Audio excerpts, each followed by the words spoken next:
Hello po mga manay, at dahil another lutong ulam serye na naman tayo dito sa ating kusina, kaya naman samahan niyo ko dahil siguradong matatakam kayo at mamimiss niyo rin yung mga ganitong luto. At dahil nga mahilig tayo sa gata at yung may palo ng anghang, kaya naman talagang ito yung mga gusto kong ulam na talagang mapapa-unli-rice ako. So ayun na nga, saktong-sakto nang mamamalengke ako ay nakakita ako ng tambakol. Kapag namamalengke kasi ako mga manay, dahil hindi naman ganun kalapit yung palengke dito sa lugar namin, kadalasan 3 o pang 1 linggo na yung pinapamalengke ko para naman nakakapag-stock kami. Pero kapag mga isda, hindi pwedeng pang 1 linggo, mga pang 2 o 3 araw lang dapat.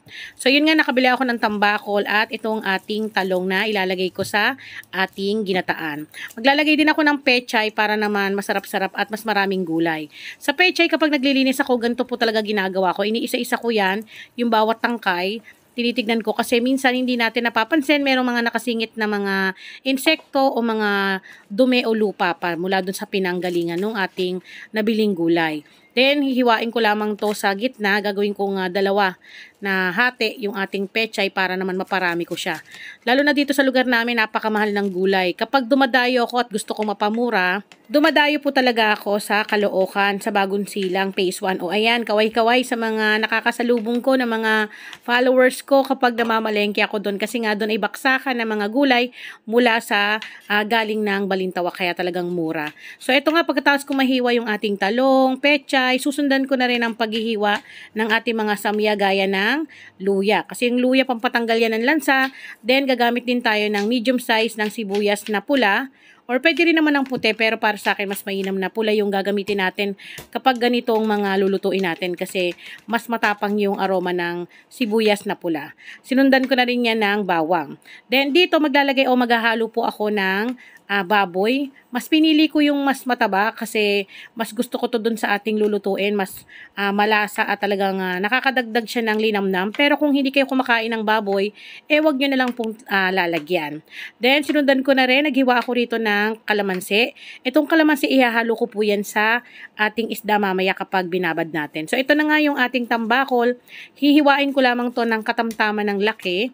Pero kung hindi kayo kumakain ng tambakol, pwede rin naman ng tulingan or nasa inyo kung anong gusto nyong isda na gagataan na mas gusto nyo. Kasi yung iba naman po hindi talaga neto kumakain. Pagkatapos kong mahiwa, ayan, so hugasan ko to ulit at pagkatapos kong mahugasan, ayan, pipigaan ko na po ng kalamansi. So yung kalamansi, nakakatanggal po kasi to ng lansa dun sa ating isda. Then, pagkatapos ko mapigaan ng kalamansi na 7 piraso, titimplahan ko to ng 1 teaspoon ng pamintang pino at 1 teaspoon ng asin. Then, imamassage lang po natin para talagang kumapit dun sa isda yung ating pampalasa. Tapos, hahayaan lang natin to ng ilang minuto.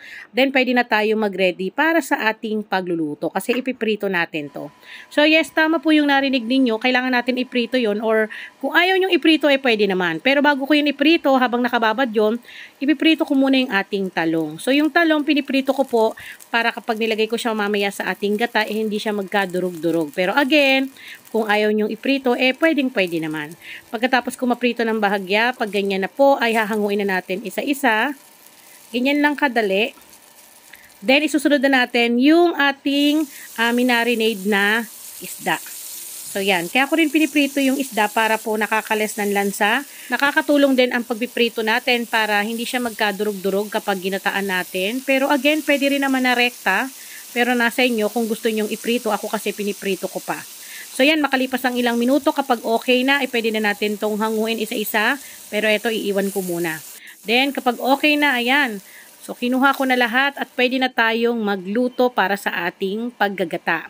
So, naglagay lang ng konting oil, pero again, mas mainam talaga to. Pakuluan muna yung karne sa tubig, tas hayaan natin magmantika. Dahil nga nagmamadali na yung mga kasama ko at talaga nagugutom na, kaya ayan, ginisa-gisa ko na talaga yung karneng baboy para mag-golden brown. Saka ko na pinagsama-sama yung ating luya, sibuyas, at yung ating bawang. Then, ilagay ko na rin yung ating mga isda na naprito at sabay na natin sasabawan ng ating pangalawang piga ng niyog na 2 cups din takpan. Hayaan na kumulo at kapag kumukulo na, i-check natin yan. Maglalagay tayo rito ng 1/4 cup ng sukang Ilocos. Ayan, talagang napakabango talaga nito mga manay. Then, hayaan po natin at nakikita nyo, nagmamantika, so wag na natin yan tatakpan. At pagkatapos ng ilang minuto, ayan, hinahalo-halo ko lamang po ng bahagya. So dito titimplahan ko pa to ng pampalasa, 2 tablespoon ng patis, at yung ating unang piga ng niyog na 1 and 1/2 cup. So pwede rin kayong gumamit ng mga nasa Incan, nasa Tetra Pak. So pwede naman po yun. Pero sa akin talaga, pag ganitong gata, napakasarap po talaga kapag yung fresh na coconut talaga yung ating gagamitin. Then, makalipas ang ilang minuto ng ating pagluluto, kapag nakikita nyong lumalapot na yung ating gata at nag-uumpisa ng maglangis, ay ilalagay na natin yung ating mga gulay, gaya ng pechay, yung ating naprito na talong. Siyempre, susundan na rin natin yan ng siling haba o siling berde. Then, nasa inyo, pwede nyo pa yan timplahan ng mga pampalasa na nais ninyo. Pero again, itong timpla na to, siguradong magkakamay ka't mapapakain ka ng marami. So, tinakpan ko lamang siya ng 2 minutes para lang malantay yung gulay. Then, pagkalipas nun, hayaan ko lamang po yan ng ganyan hanggang sa maglapot pa yung ating gata at ready na tong iserve.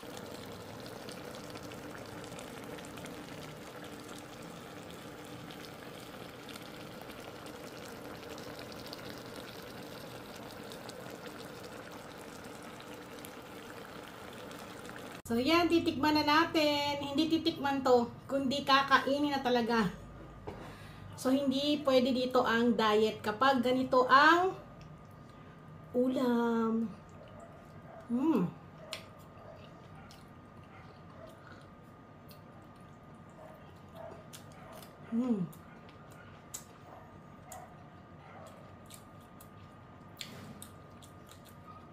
Ano?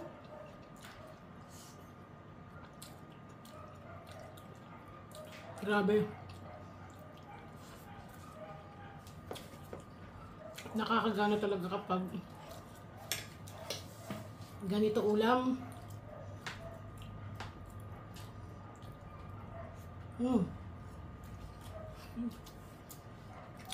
May kasama akong kumakain. Pasensya niyo na yung mga hugasin ko dyan sa gilid. Dahil meron pa akong isusunod na lulutuin. Pero gutom na ako kasi anong oras na to mga manay.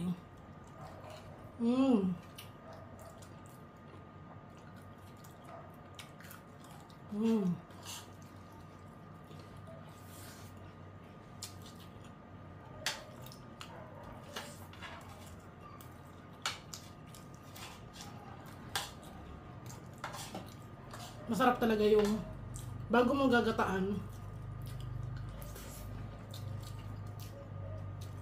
Lutuin mo sa suka. Tapos ito taba.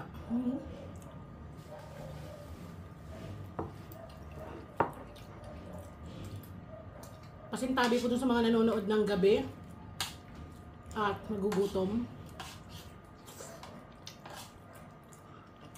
Tap.